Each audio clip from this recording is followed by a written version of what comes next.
We are gathered here today to talk about Jean Grey in Spider-Man Brand New Day and whether or not she is redeemable after all the shit that she did. I'm talking about atrocious things. This is something I've been noticing about the movie. Jean Grey in that movie was absolutely reckless. She did some pretty effed up shit. And so a lot of the things that people are wondering is that even though she in the future, like obviously she's going to be better, become a hero, stuff like that. But based off of how crazy and the effed up things that she did in this movie, it's like, is she even redeemable at this point? So I kind of want to talk about that and then also Peter's reaction to it and how he handled the situation and my thoughts on that. Okay, so this version of Jean Grey, which I want to say, Sadie Sink absolutely killed this role. I thought for a second there, I had to take a moment and just kind of like be like, bro, this is Sadie Sink. Like, she's killing this shit.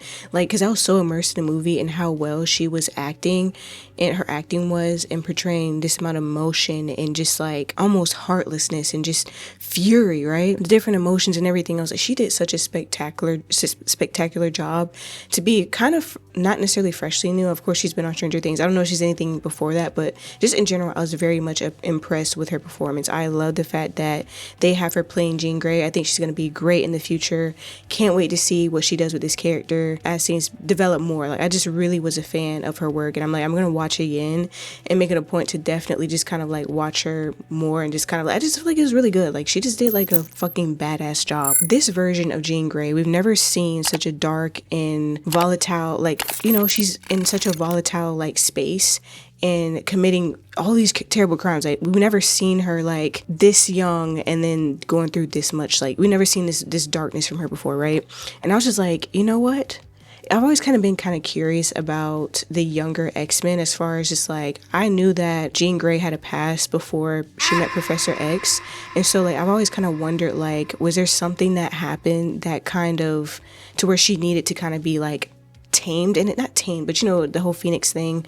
I was kind of wondering, okay, what led to that point of being like, okay, we need to block this part off so that way she doesn't destroy everybody, right? And so I always wondered about that. And so to kind of get this early version of her that is in such a vulnerable and terrible position where she's doing all this crazy ass shit, like she's body hopping, she's mind controlling people, she's unleashing telepathic havoc on New York City. Like, she literally had, like, honestly, like the way that the movie developed was just like a mind trip. Like, it was wild to just see. Like, I think everybody kind of knew it was going to be Jean Grey or some type of person that was telepathic or whatever.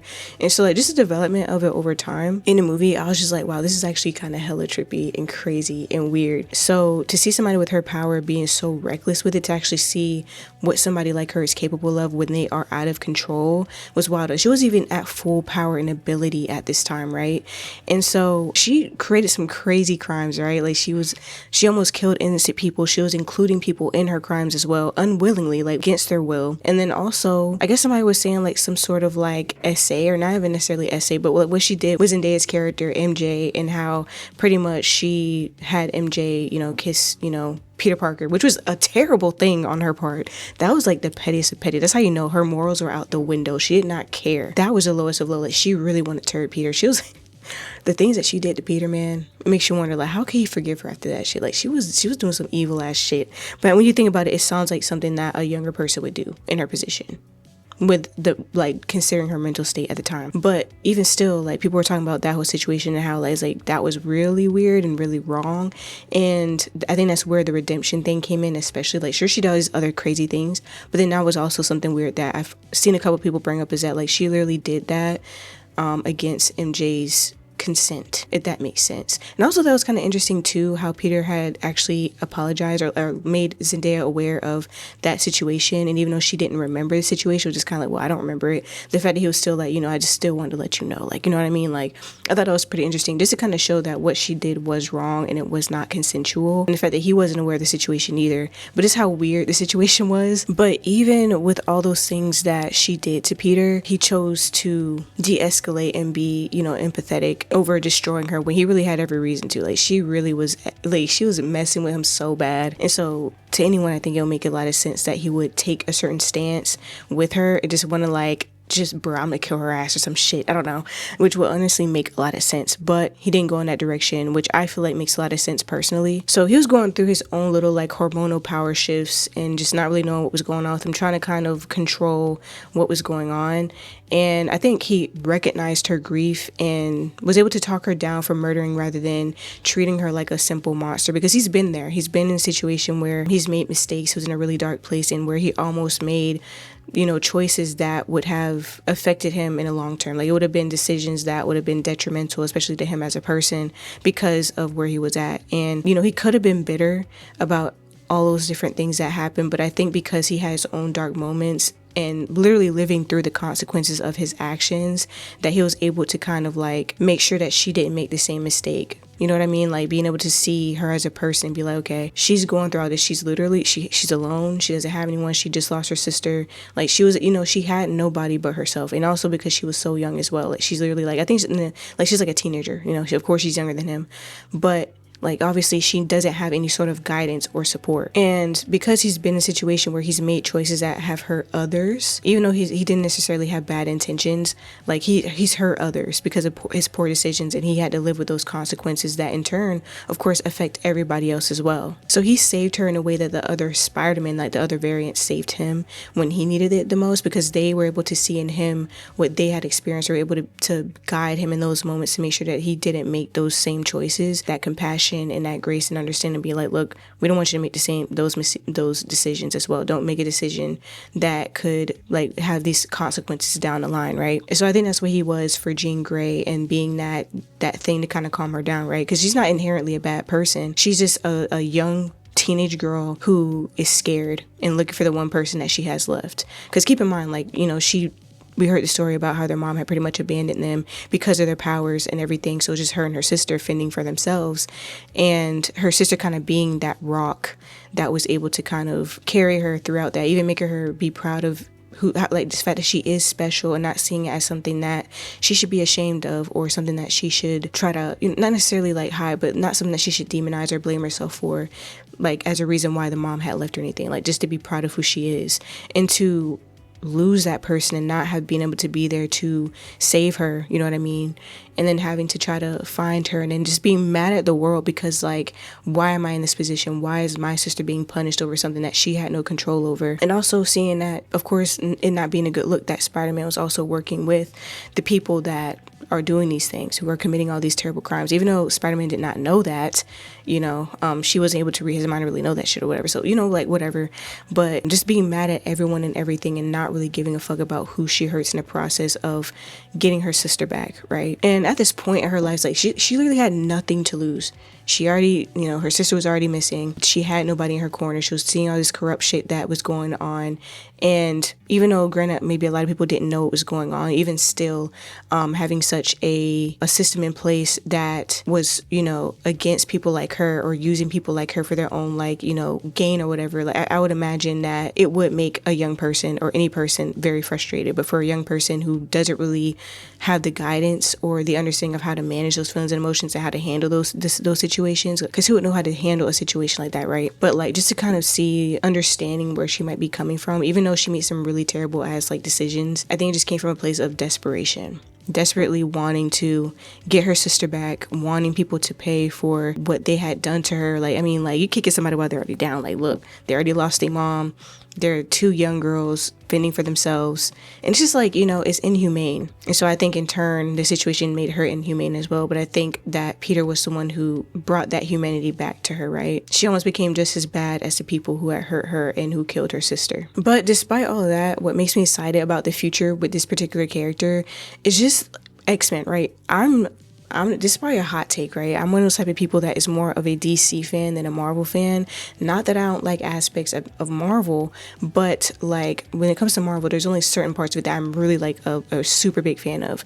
Avengers, cool, whatever. I've always been a big fan of X-Men and Fantastic Four, and I think that has a lot to do with my upbringing and watching the movies and kind of just loving those movies. Even though people have their opinions on it, those movies like have a special place in my heart. So for me, it's always been X-Men, Fantastic Four. Of course, I love Hulk as well. So it's kind of like different aspects of Marvel that I really like, but I've been waiting for so fucking long to get some X-Men and Marvel action, like just to finally get not Marvel, but Avengers, these like seeing more characters come together, right? And we're finally getting that.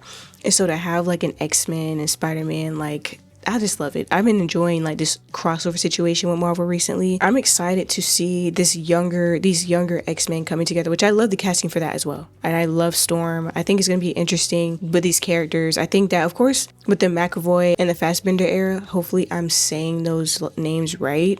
But with that era of X-Men, right? Like, of course, they were young. We got to kind of see the X-Men coming together and, you know, how that developed over time. I didn't necessarily hate those movies, but I also see how that's how they messed up as well. But I did enjoy those movies. Like, they had some great castings, and I enjoyed the, you know, how everything came together and everything else. So it was pretty dope. And also to see the crossover between the early 2000s X-Men and then this X-Men coming together too. It's pretty cool. But the point is that I like this idea of getting like the comic book teenage version of them where they're like literally like young teenagers. Even getting a younger Professor X, right? And these different types of things. Younger Magneto, shit like that, right? I kind of want to see how they do this one differently than they've done it in the past and how this all fits together with everything else going on in Marvel right now. And also just to meet this Jean first, like at her rawest, most vulnerable and like at her most dangerous form. And it proves why the Xavier institution needs to exist in the first place. And I think Jean being the example of that is exactly that. Somebody who has no home, who just needs a place to belong, right? Who needs that guidance, who needs to be amongst people who are like her as well. You know what I'm saying? Especially after losing her sister. Like, I just can't wait to see how that all comes together. I swear 2028 is just too far away for me, but I'm just so hyped and how this is gonna go. And even seeing them also meeting a young Peter Parker as well. Like, I just can't. It's just a lot. It's just a lot. I'm too hyped for this shit. But also, I have some curiosities about like how this whole Jean Grey situation was gonna work, especially when it comes to like how Charles recognizes the scale of her growing telepathic powers and like how he'll see that and interpret that.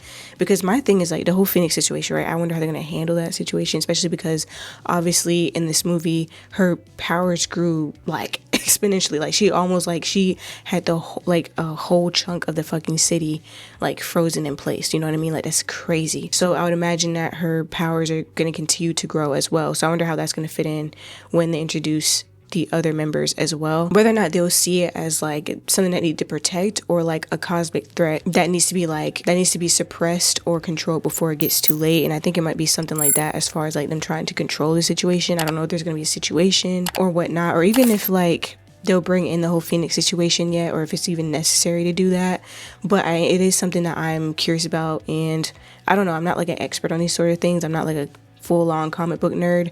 I did go back and read like the original X-Men books that I have not finished, so I haven't gotten to the whole Phoenix part yet, but I am kind of curious as to how they're gonna go about the situation. But anyways, regardless of that, I'm hype, I'm happy, and I can't wait to see more of Jean Grey and everything else. And of course, like I said, the whole movie overall was amazing. I loved Tom Holland's like the whole thing with him as well. I can't wait to see him next. I'm like, look, this is gonna be the most badass live action Spider-Man yet. Like, oh my god, when he finally was able to just get rid of that stupid limiter thing and like embrace his full power, I was like, bro, damn, it scratched the itch. It was so, I can't wait to go see that movie again. I'm gonna go see it again, and I just feel like from now on Spider-Man, we're gonna get like a whole different level with this one, and it's getting me super excited just talking about it. But anyways, that's it, and I'll see you guys in the next video.